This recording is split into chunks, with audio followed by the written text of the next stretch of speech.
I buried my wife 6 months ago. Yesterday, I saw her alive.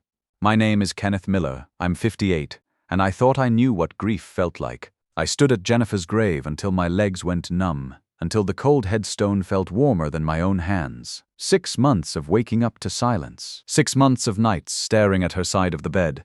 6 months of learning how to breathe again without her, or so I thought. That morning, I went to Home Depot because broken faucets don't fix themselves, even when your world has stopped. I was standing in the plumbing aisle staring at pipe fittings, thinking how strange it was that life kept moving when mine had ended.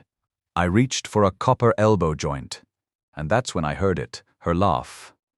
Not loud, not calling my name, just that familiar sound I'd heard for 36 years. The soft chuckle she made when she found something amusing.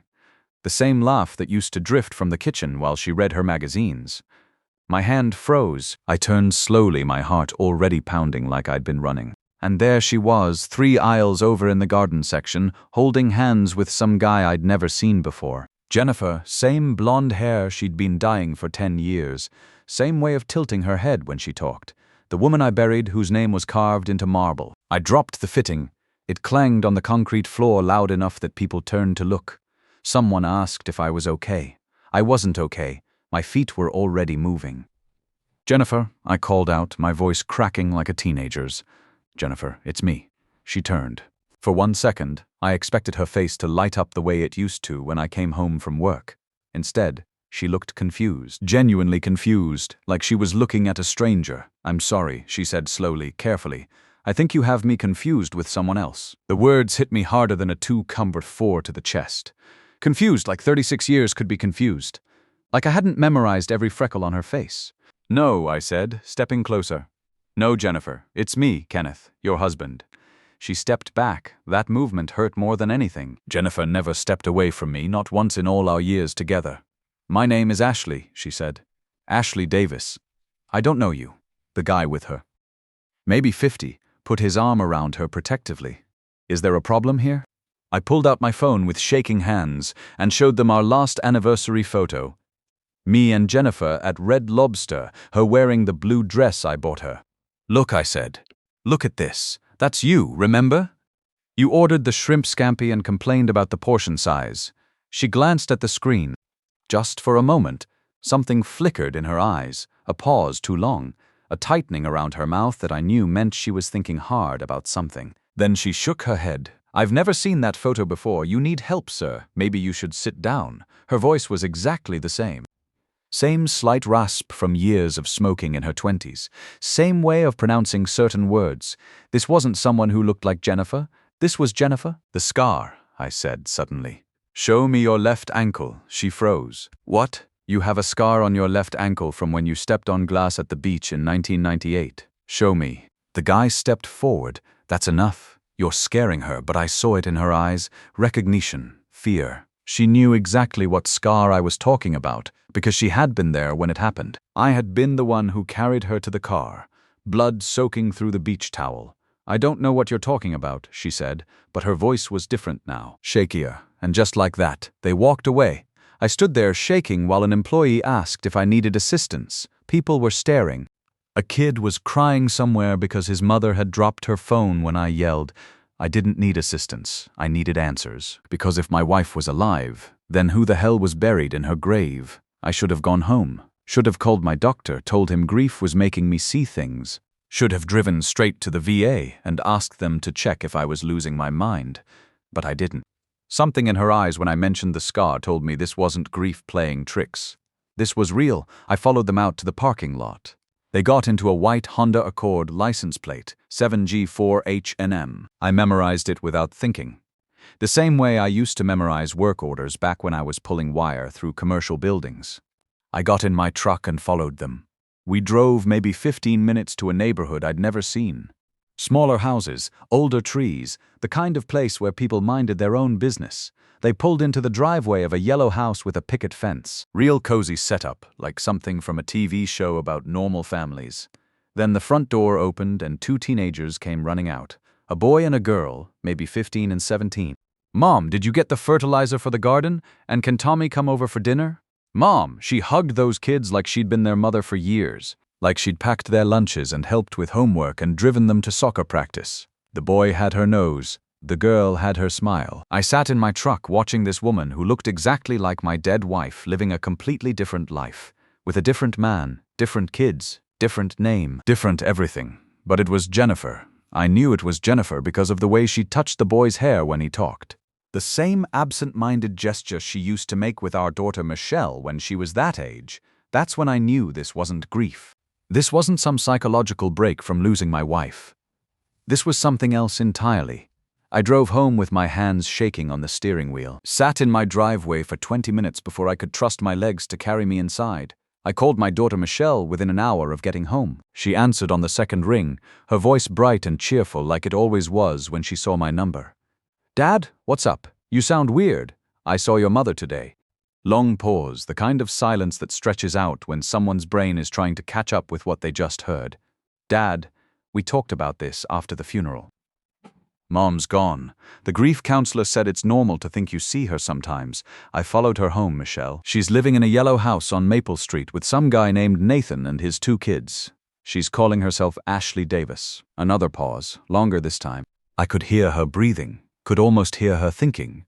"Dad, what medications are you taking? Did you skip a dose of something? I'm not on any damn medications." I know what I saw. She knew about the scar on her ankle from when she cut herself at the beach. Remember that trip to Ocean City? "You were 12, complained the whole time about the sunscreen, Dad." That's a really specific memory for someone who's supposedly dead.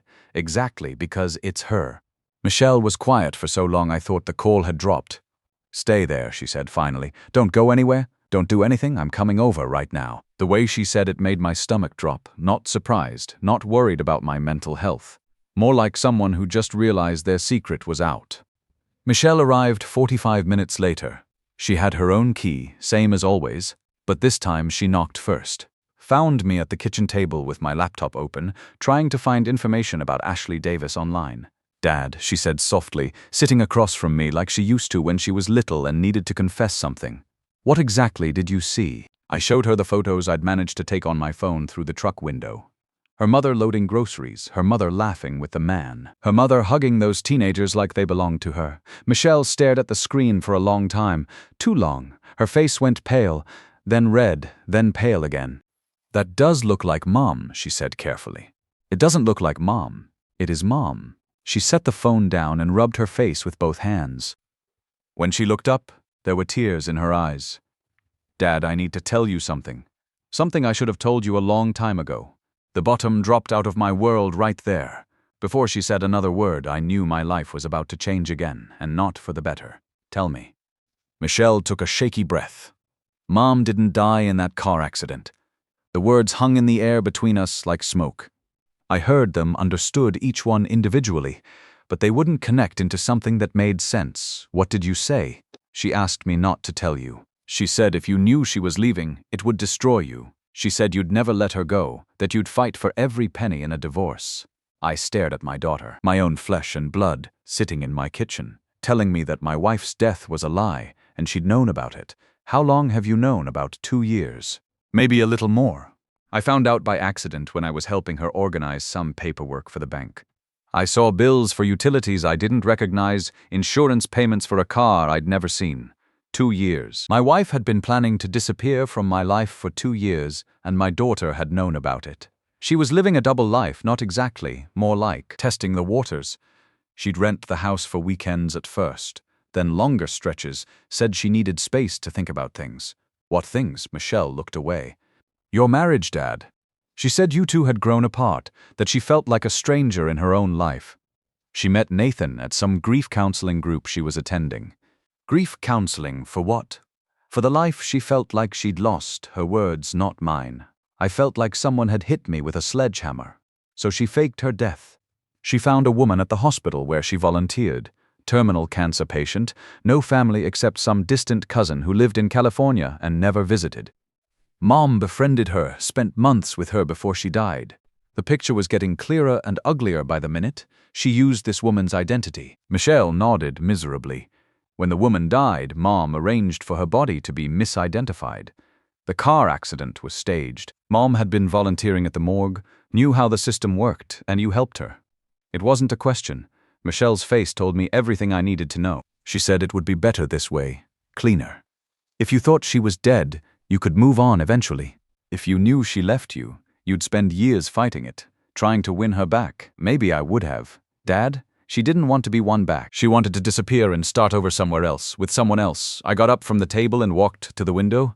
Outside, Mrs. Peterson from next door was watering her flowers, same as she did every evening. Normal life continuing while mine fell apart for the second time in 6 months. What about the money? Michelle's silence was answer enough. What about the money, Michelle? She transferred most of the savings to accounts under her new name before the accident. Said she'd earned it through 36 years of marriage. Half of it was mine. I know. How much? About $280,000, our entire retirement fund. The money I'd been putting away since I was 25 years old. The money I'd planned to use to travel with her, maybe buy that little cabin in the mountains we used to talk about. And you've been getting payments from her. Michelle started crying then. Not the pretty crying from movies, but ugly sobbing that shook her whole body. She sends me $2,000 a month for the kids' college funds. She said you'd want your grandchildren to have a good education, blood money. That's what they call it when someone pays you to keep quiet about their crimes. Dad, I wanted to tell you so many times, but she convinced me it was better this way. That you'd be happier believing she died, loving you, instead of knowing she died, wanting to get away from you. I turned back to look at my daughter. Do you have any idea what you've done to me? She nodded, still crying. I've spent 6 months grieving a woman who didn't want me. 6 months talking to her grave, telling her how much I missed her, how much I loved her, and the whole time she was out there playing house with some other guy. I'm sorry, Dad. I'm so sorry, but sorry wasn't going to fix this. Sorry wasn't going to give me back the last 6 months of my life. Sorry wasn't going to erase the image of Jennifer, hugging those kids like they mattered more than the family she'd abandoned. I walked back to the table and picked up my phone. What are you doing? Getting answers. The next morning I called a private investigator. Found one in the Yellow Pages who specialized in financial fraud and missing persons. His name was Gary Thompson, ex-police detective who'd gone private after 25 years on the force. Mr. Miller, he said, after I explained the situation, what you're describing isn't just marital problems. This is criminal activity. Identity theft, insurance fraud, financial elder abuse. How much to prove it? He quoted me a price that would have made me wince 6 months ago. Now it seemed like pocket change compared to what Jennifer had stolen. I want bank records, property documents, everything. I want proof that would hold up in court if it came to that. It's going to come to that, Gary said. This isn't something you settle over coffee. He was right. This was war, and I'd been fighting it unarmed for 6 months. Gary worked fast. Turned out when you know what you're looking for and have the right connections, financial fraud leaves a paper trail a mile wide. He called me 5 days later. I've got what you need. You should come in and see this. The folder he handed me was thick enough to choke a horse. Bank statements showing systematic transfers from our joint accounts to new accounts under Ashley Davis. Property records for the Yellow House, purchased 8 months before Jennifer's supposed death. Insurance documents showing her collecting on her own life insurance policy. Your wife has been planning this for at least 18 months, Gary said. Maybe longer. These transfers started small, couple hundred here and there. Then they got bigger as she got more confident. I flipped through pages of evidence. Our savings account drained gradually over time. The checking account we'd shared for 36 years emptied the week before her fake death. Even the small investment account I'd started for our eventual grandchildren gone. What about my daughter's involvement? Gary's expression darkened. That's where it gets complicated. Your daughter works at First National Bank, has access to systems that would make these transfers easier to hide, and she's been receiving regular payments from your wife's new accounts. He showed me more papers. Monthly deposits of exactly $2,000 into Michelle's personal account, like clockwork, starting the month after the funeral. Is this enough for criminal charges? More than enough? But I'd recommend you consult with an attorney who specializes in elder financial abuse. This is a federal crime, Mr. Miller. We're not talking about small claims court. I left Gary's office and drove straight to the law firm his contact had recommended. Patricia Walsh, 15 years prosecuting financial crimes before going into private practice. Mr. Miller, she said. After reviewing Gary's documentation, Your wife didn't just commit adultery and abandon her marriage. She committed multiple felonies: identity theft, financial fraud, conspiracy to commit insurance fraud, and what we call financial elder abuse. Elder abuse? You're 58. She systematically stole your retirement savings through deception and fraud. That's textbook elder financial abuse. It carries serious penalties. What kind of penalties for your wife? 5 to 10 years in federal prison if convicted on all counts. For your daughter, as an accomplice who used her banking position to facilitate the crimes, 2 to 5 years plus permanent disbarment from the financial industry. The numbers hit me like cold water. My wife and daughter weren't just looking at embarrassment or family drama, they were looking at prison time. What do you need from me? Confessions would strengthen the case considerably. If you could get them to admit their involvement on record, it would make prosecution almost guaranteed. I knew exactly how to get those confessions. That afternoon I called Michelle. Dad, I've been thinking about our conversation yesterday. I want to make this right somehow. I appreciate that, honey. But I need to understand the whole truth before I can figure out how to move forward. Can we meet for lunch tomorrow? Somewhere quiet where we can really talk. She agreed immediately, probably relieved I wasn't yelling at her anymore. I spent that evening setting up the digital recorder Gary had given me, tested it 3 times to make sure it would pick up conversation across a restaurant table, practiced keeping my hands steady and my voice calm.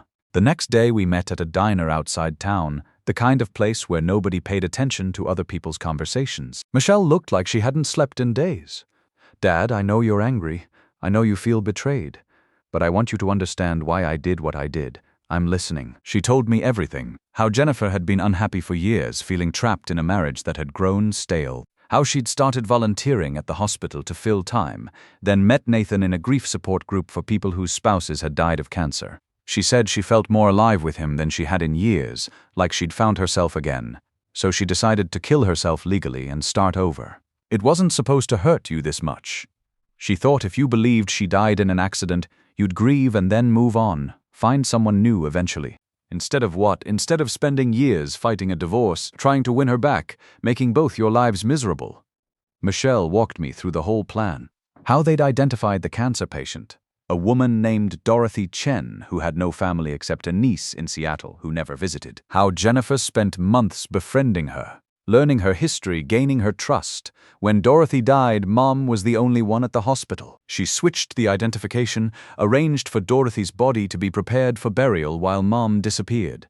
And the car accident, staged. Mom drove Dorothy's car to a remote area, crashed it into a tree, and set it on fire. The body was too burned for visual identification, so they used dental records. Dorothy's dental records, which Mom had access to through her volunteer work. Every detail made it worse. This wasn't a crime of passion or a moment of weakness. This was a carefully planned execution of her old life and theft of everything we'd built together.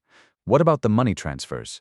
Michelle's voice got smaller. Mom needed operating capital for her new life. She said after 36 years of marriage, she'd earned half of everything. She took more than half, I know, but she promised she'd make sure you were comfortable.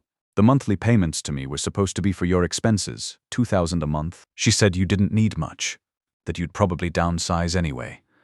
So Jennifer had planned out my entire future without asking me, decided how much money I needed to live on, where I should live, what kind of life I deserved, all while stealing the retirement I'd worked 40 years to build. Michelle, do you understand what you helped her do?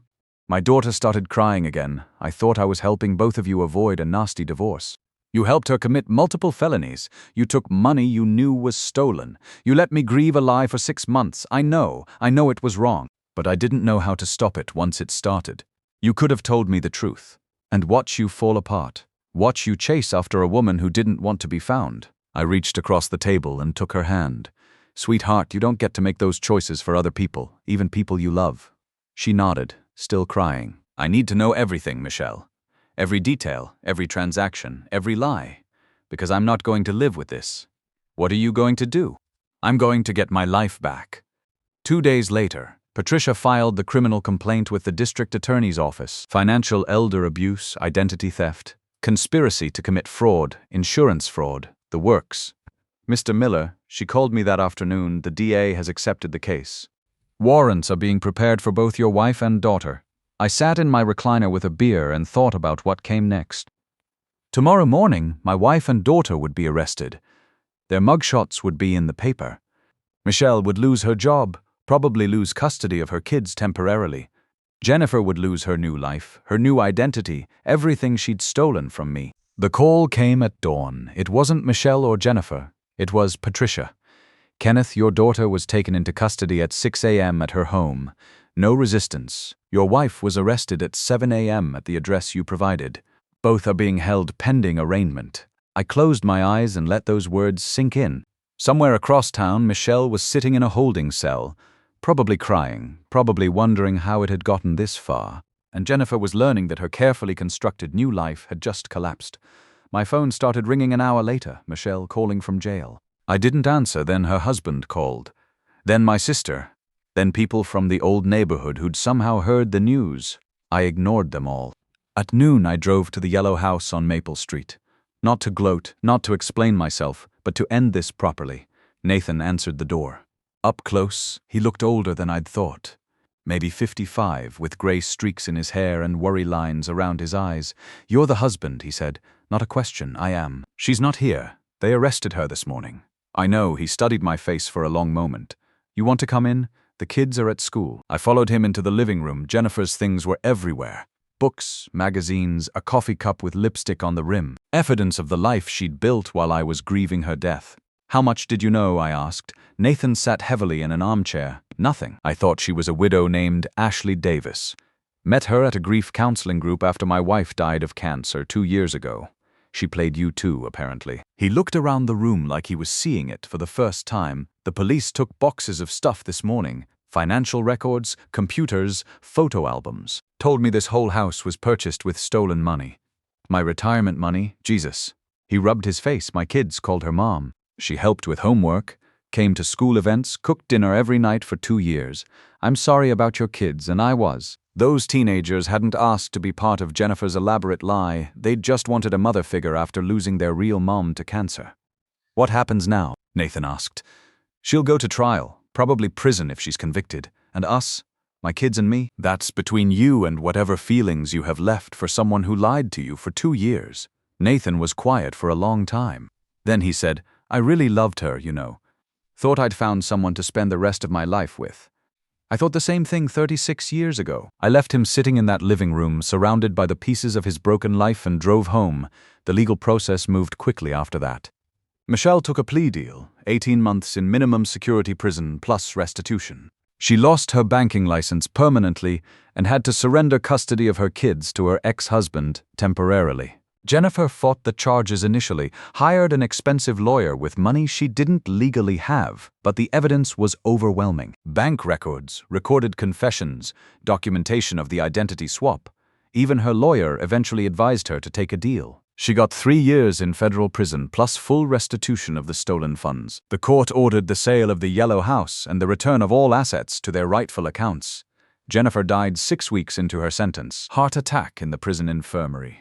The stress, the doctors said. Sometimes people's bodies just give up when their world collapses completely. I didn't cry when the prison chaplain called to tell me. I'd already grieved Jennifer Miller 8 months earlier. Jennifer Ashley Davis was a stranger who'd stolen from me and lied to people I didn't know. They asked if I wanted to claim the body. I told them to cremate her and scatter the ashes wherever the state saw fit. Michelle served 14 months and was released early for good behavior. She called me once after getting out. We talked for 10 minutes about nothing important, then said goodbye. Maybe we'll rebuild our relationship someday, maybe we won't. Right now, that's not my priority. The money was returned, every penny accounted for and restored to my retirement accounts. The court even awarded me interest and penalties that Jennifer's estate had to pay. I'm more financially secure now than I was before any of this started. I still work part-time at Home Depot, helping people figure out which tools they need for their projects.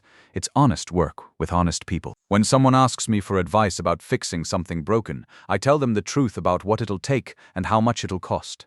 I sleep well at night. My conscience is clear. I check my bank statements every month, verify every transaction. I trust carefully and verify everything. Some people think I was too harsh. That family should forgive family, that everyone deserves a second chance. But here's what I learned. There's a difference between forgiveness and being played for a fool. Jennifer and Michelle made their choices when they decided to erase me from my own life while stealing everything I'd worked for. I made my choice when I decided to stop being their victim. Now I want to talk directly to you, whoever's listening to this story. Maybe you're thinking this could never happen to you. Maybe you're wondering what you'd do if it did. Here's what I learned that might save you some pain. Verify the things that matter. Check your bank statements. Know where your money goes. Don't assume that love means blind trust, because the people closest to you have the most access to hurt you. And if someone betrays that trust, don't let guilt or family pressure stop you from protecting yourself. The truth isn't always comfortable, but it's always better than living a lie. Even when that truth destroys everything you thought you knew about the people you love. Take action when you discover betrayal. Document everything. Use the legal system. It works if you give it evidence to work with. Your financial security and your dignity are worth protecting, no matter who's threatening them.